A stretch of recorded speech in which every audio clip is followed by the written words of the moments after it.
E eu queria pedir uma atenção especial ao pessoal que mora nos Duques, com relação à inauguração de uma creche, de um centro de educação infantil que está para acontecer lá. É preciso que haja vistoria do COMED, do Conselho Municipal de Educação. Todas as escolas de educação infantil têm que passar por vistoria do COMED, inclusive as da Prefeitura. Nós temos algumas denúncias em relação a essa obra lá, de uma casa que foi adquirida recentemente para acolher esse centro de educação infantil, mas essas questões precisam ser vistas numa vistoria oficial do COMED. Existe uma lei que foi aprovada também na Câmara Municipal, colocando sobre essas questões da educação infantil, tem que ser respeitadas certas regras.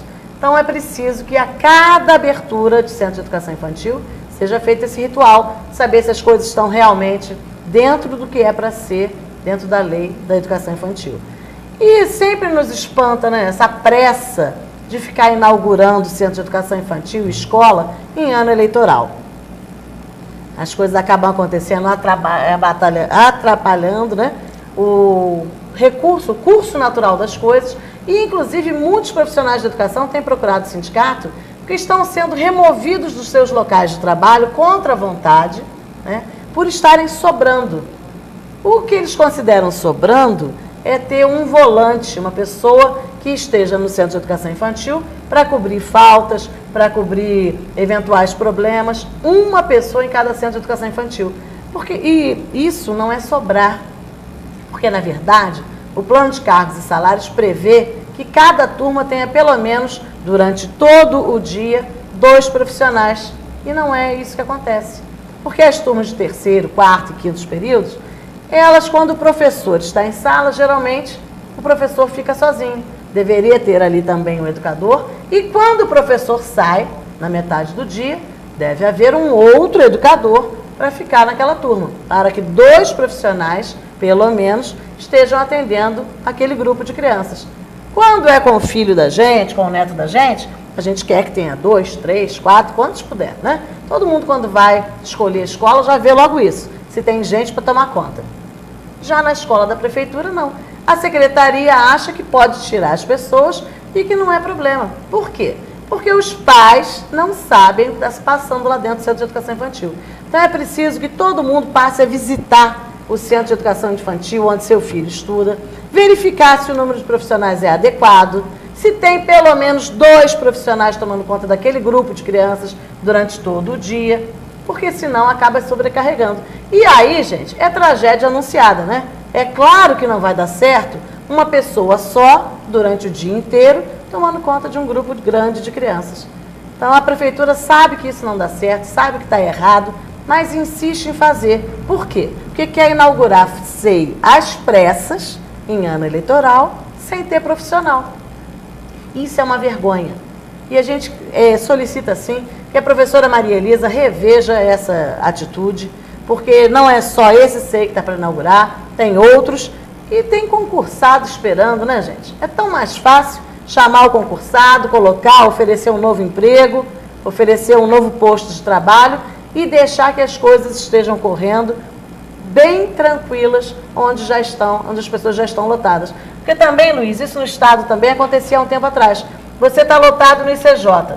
Do nada, o Estado pode chegar para você e falar, não, agora você vai trabalhar na posse? Isso não mexe com a sua vida? Bem, eu passei por essa experiência, né? Eu era professor do Colégio Estadual Professor Augusto Mexique. E ano passado, final do ano passado, nós recebemos a notícia de que o colégio seria fechado. O colégio seria entregue ao município, o município para transformar numa creche.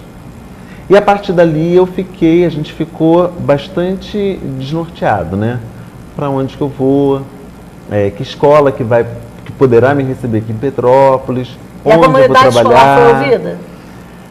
A comunidade escolar não foi ouvida, não foi perguntada nem a professores, nem a funcionários, menos ainda a alunos, o que eles achavam do fechamento da escola. Porque rola sempre por aí, né, gente? São decisões monocráticas, né, que os secretários de educação tomam, os prefeitos tomam, os governadores tomam, de movimentar a vida das pessoas sem perguntar se isso é prudente, se isso é bom para aquela comunidade. Para onde vocês foram? Então, a gente se espalhou, nós professores nos espalhamos por alguns colégios, os alunos foram, não vou nem... foram devidamente alocados, né? A maioria parte deles está no Dom Pedro, outros que quiseram ir para uma outra escola também foram. Então, eu não vou nem falar nesse sentido, mas perdeu-se, por exemplo, uma das perdas que ninguém calcula, porque um gestor, muitas das vezes, ele está pensando na questão econômica, não está pensando nas relações que se formam nesse espaço.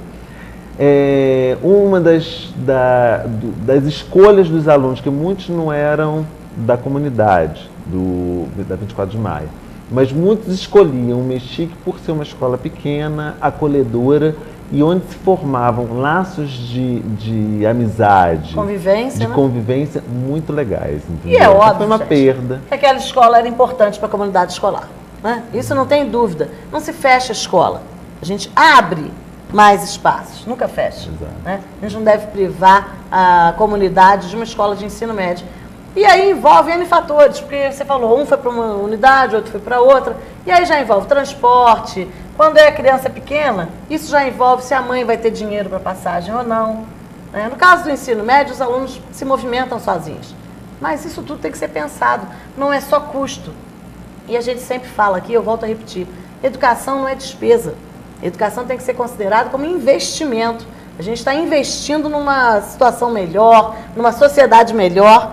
E para isso, a gente não tem que fechar os espaços. A gente tem que ampliar o uso desses espaços. Sem dúvida. Quando que fechou? Olha, nós encerramos o ano letivo, ano passado, né? A gente já ficou sabendo bem, nós profissionais, ficamos sabendo bem no finalzinho do ano. Não lembro exatamente quando, foi por volta de novembro. Em dezembro nós encerramos o ano letivo. E aí encerraram-se as atividades, parece que da escola. E a partir dali eu me desliguei da escola, eu realmente não sei. E sabe qual o uso que está tendo o prédio, gente? Nenhum. O prédio está fechado. Como está fechado o prédio lá no Carangola, como está fechado o prédio lá na Fazenda Samambaia, do lado ali, logo naquela curvinha que a gente entra na Estrada Mineira, tem um prédio ali enorme, que vai ser um dia um centro de educação infantil. Só que não tem planejamento. É tudo feito a toque de caixa, é tudo feito com interesses que a gente duvida da seriedade. Por quê? Porque não tem planejamento. Se eu vou abrir 3, 4 centros de educação infantil, eu tenho que ter gente para trabalhar, né? Então eu tenho que ter chamados concursados. Se demora cerca de 60, 70 dias para um concursado tomar posse, então eu tenho que ter feito essa chamada lá no ano passado. Mas não, é tudo feito de qualquer maneira, desapropria, compra a casa. Essa casa do Dux, inclusive, nós temos notícia que ela custou R$200 mil. Gente, eu conheço um pouco lá do bairro Dux. Uma casa no Dux para custar R$200 mil tem que ser um casarão, né? Casarão. R$200 mil.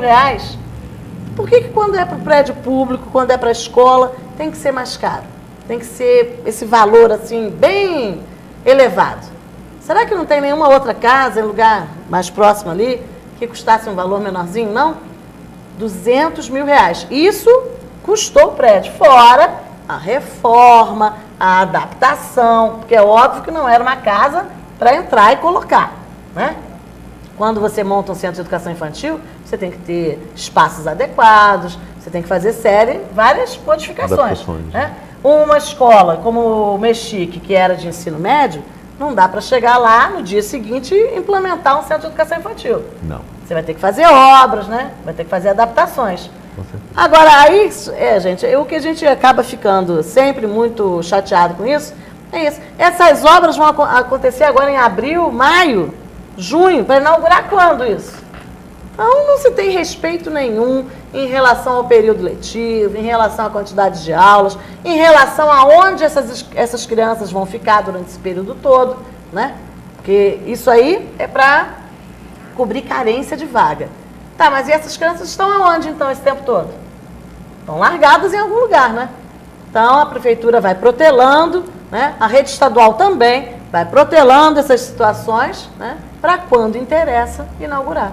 Isso é muito ruim, é ruim para a população, é ruim para a escola. E, nesse momento, a gente convoca todos os profissionais de educação que estão se sentindo lesados com essa situação que tem problemas. Porque, às vezes, quando a gente é solteiro, quando a gente é mais novinho, a gente não tem certas limitações, né? Depois a vida vai se complicando.